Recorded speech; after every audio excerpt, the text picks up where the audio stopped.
El monotributo, uno de los impuestos que de alguna manera ayudaban a mucha gente a estar formalizados dentro de la economía.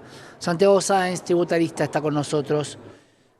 Santiago nos va a hablar de este monotributo social, ¿no? Por decreto reglamentario del Poder Ejecutivo Nacional se restituyó un beneficio que se había quitado. ¿Qué pasa, Santiago, con el monotributo social?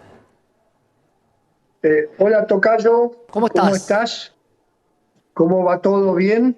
Bien, contanos Bueno, a ver mirá, esto, ¿no? Porque era algo que preocupaba y mucho. ¿Es la primera escala a la formalidad en la economía?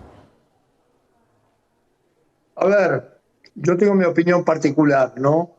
El monotributo vino a resolver de alguna manera de que haya gente que esté registrada al menos con este régimen que reemplaza claramente al impuesto a las ganancias y al impuesto al valor agregado. Ujú. Se producen en general muchas distorsiones y muchos empleadores que utilizan el monotributo como una forma de evitar contratar en forma totalmente transparente a un empleado.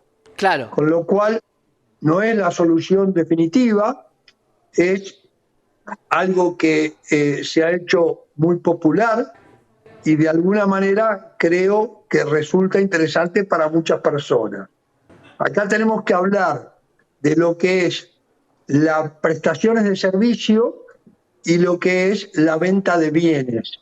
Y luego del monotributo social también. Bien. Las categorías ahora para prestación de servicios se extienden hasta la última categoría, que antes, ahora va hasta la K y antes iba creo que hasta la H.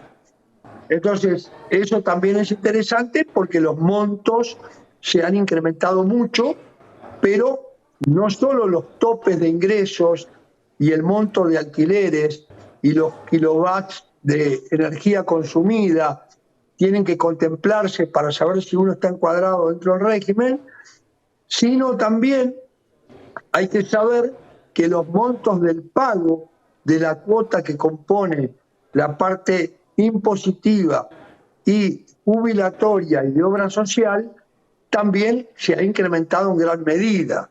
Claro. Entonces, hay que ver, depende del nivel de gastos que cada uno tenga, la conveniencia. En general, sigue siendo muy conveniente. Si llega a haber muchos gastos que en prestación de servicios supera el 40% de los ingresos, el fisco lo va a sacar del régimen del monotributo, porque considera aparentemente que estaría escondiendo algo teniendo tanto gasto en servicios, Claro, o sea, un 40%. ahí la Y en pregunta la es, parte de bienes, el 80%. ahí la pregunta es si habrá un integral con la FIP y uno pudo haber cambiado de trabajo, puede tener ahorros, puede tener bienes que no paguen impuestos a los bienes personales, como por ejemplo inversiones en la bolsa. De todas maneras, eso lo sabe la FIP. De hecho, han encontrado a personas que tenían propiedades de lujo y aviones que pagaban un monotributo. ¿Esto por qué se detecta? ¿Esto tiene que ver con lo que conoce la FIP de cada uno de sus contribuyentes? Santiago, la FIP sabe todo de nosotros, más que cualquiera de nuestros amigos o nuestra esposa, sabe todo. La verdad es que los bienes tienen que estar justificados. El hecho de que tenga bienes en sí mismo no significa ninguna desviación del tema del monotributo, pero sí lo que factura por monotributo tiene que ser suficiente para poder justificar su vida diaria. Y si eso no es Esto es así, lo Santiago, fundamental y para eso tiene que mantener determinados bienes, tiene que poder justificar esos ingresos. claro, Entonces, pero hoy, en la situación sí, económica actual, donde prácticamente se están vendiendo dólares, algunos declarados y algunos no declarados, para poder cubrir los gastos, digo, es un poco controversial, porque claro, facturo lo que puedo porque no tengo más para facturar y pago lo que tengo que pagar, si no tendría que cambiar mi calidad de vida. Ahí va a haber un gran ruido. A ver, el fisco tiene el poder de hacer las verificaciones correspondientes. Hay gente que pueda estar fuera de la normativa legal y gente que no. Obviamente, si uno accede a los dólares ahorrados que estaban fuera del circuito, sabemos que tenemos una economía informal del orden del 45%, por lo menos, y esto es sumamente grave, y esto está impulsado por la propia estructura tributaria que no se cumplen los principios tributarios. Yo quisiera, Santiago, darte algunas novedades antes que se me acabe el tiempo. Por favor, Santiago. Que resultan importantes de este decreto del Poder Ejecutivo. Por un lado, como decíamos, el componente impositivo, jubilación y obra social.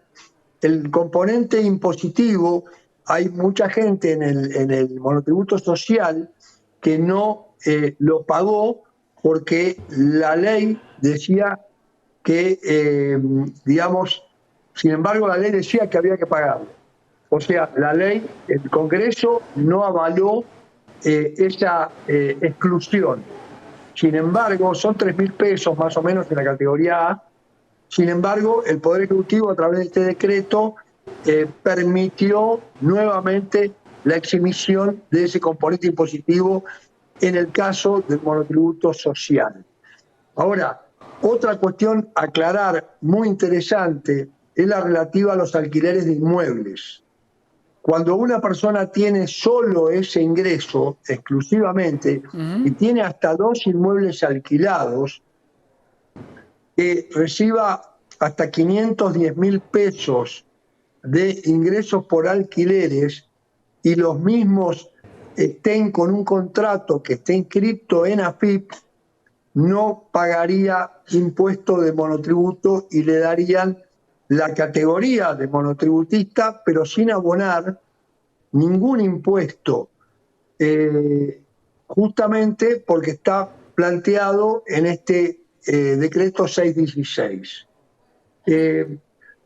Es importante también tener en cuenta que sigue vigente para quienes registran los contratos de alquileres ante AFIP el descuento del 10%, la deducción que puede hacer el inquilino, además de la deducción que está prevista para ganancias, especialmente con el tope del 40% del mínimo no imponible, y además el propietario del inmueble que pone su unidad en alquiler y la alquila, el 10% del ingreso no le queda alcanzado por el impuesto a las ganancias.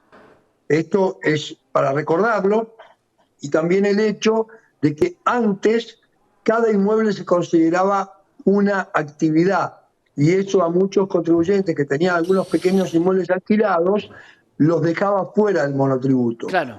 Eso ahora, cualquiera sea la cantidad de inmuebles que tenga, se equivale a una actividad, que es arrendador. Decreto 616, las novedades. Gracias, Santiago Sáenz, por estar con nosotros. Vamos a seguir charlando porque esto seguramente va a tener muchas consultas de parte de nuestros televidentes. Gracias.